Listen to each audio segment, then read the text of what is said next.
Hi, Tommy Efford, a veterinary consultant with Precision Microbes. We're getting a lot of inquiries about the applications of precision microbes in dairy to beef. But let's start at the beginning. When we think about calf health and pre-wean calves, I'm here with my seesaw. We're trying to actually look at driving up immunity and driving down infection pressure. That's what it's all about. Really, the factors that impact immunity are feeding, calf management, all the things like environment and minimizing stress. When we think about reducing infection pressure, that's reducing the amount of the pathogens animals are exposed to, particularly looking at hygiene in dairy to beef. So that's the basis of calf health. When we think about pathogens, they actually make up a small minority of bugs, but actually a lot of microbes can be beneficial, particularly in the gut. So linking gut health and immunity is a really important part of the precision microbe story, along with good management. So let's have a talk about dairy to beef and practical applications of precision microbes people have been asking us. Okay, let's talk about dairy to beef. And again, it's easy to wear calves on a whiteboard, but let's break it into three areas.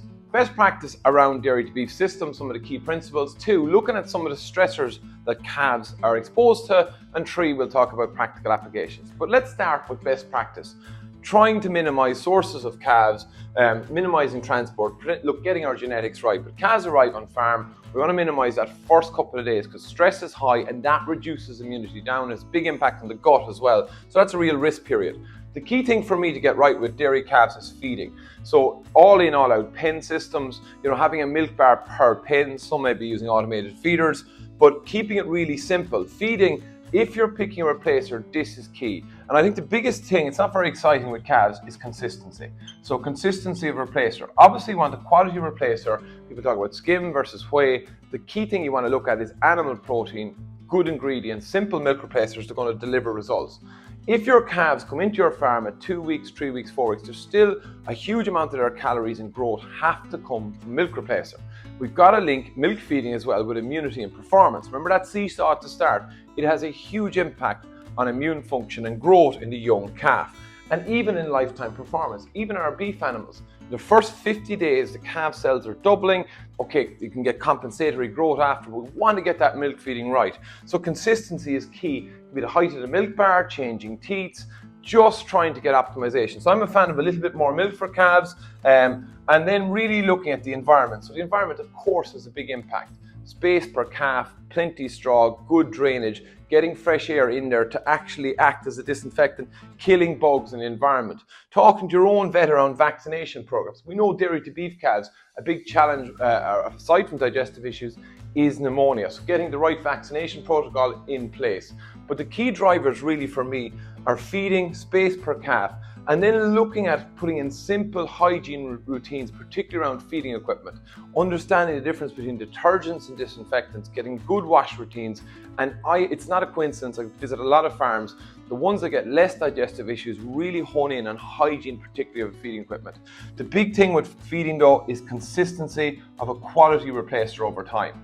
The other tip I will give people is when we're weaning calves, obviously we want water, straw, and maybe even forages in there, is that we don't want to, if we have our milk feeding curve coming down here and we're concentrate intake is going up, that we do that over a period of no less than 2 weeks. So longer stretches before weaning and looking at group averages of weaning probably 2 kilos per calf. Get the environment right, feeding right, they're the key things. Look at your vaccination program. Okay, let's talk about the stressors. That's a very basic overview of dairy to beef. Okay, a lot of people do an excellent job in dairy to beef systems, and if you get that right, is there a need for supplementation? But we're looking at calf performance. But the reality is there's a number of stressors for the calf before they arrive on farm. Depending on where the number of sources, transport is a stress, mixing different groups of calves, and then the diet change. So a lot of calves may be coming from dairy farms on whole milk, and they're going on to milk replacer. That's quite a big shift in the gut even. So all these stressors, even weather stressors during weaning or during rearing, should I say, have an impact. So these stressors from a gut health and immunity point of view are important to understand. So the good beneficial microbes in the gut, 70%, actually that's what I should start, 70% of the immune system is based in the gut. So all stress reduces immunity, but it has a negative impact on gut health. That's where precision microbes as a tool is very useful in these systems to try and minimize these challenges along with good management. So everything we're trying to do, we're trying to reduce down the pressure on the calf, the gut, the immune system by minimizing stress.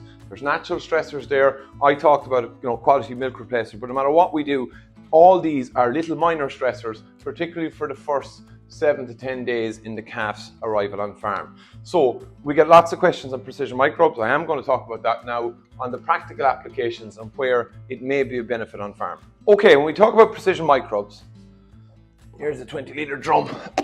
It's a liquid, okay? I'll be out of breath after lifting that.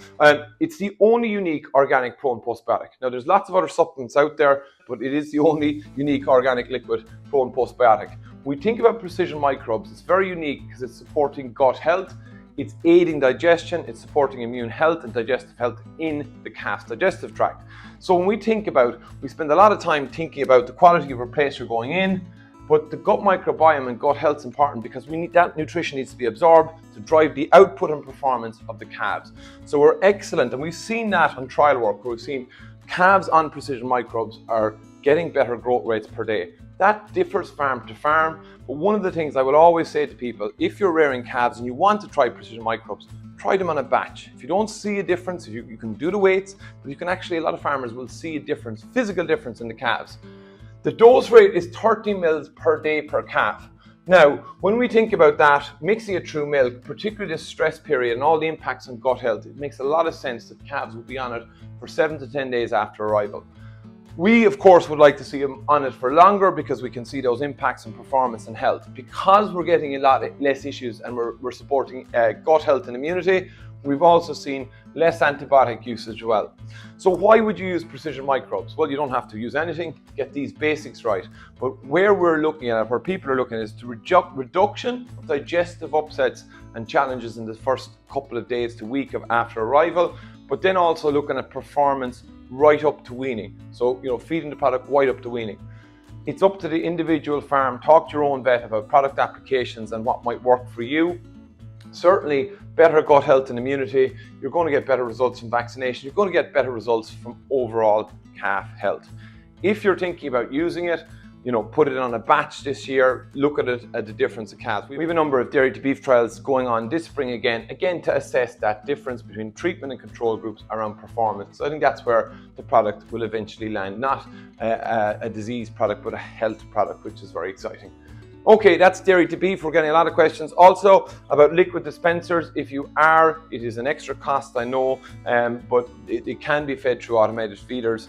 The dose rate stays the same, particularly where you're seeing a lot of transitional stresses around weaning as well. That's where we're seeing the real differences in growth and performance around this period.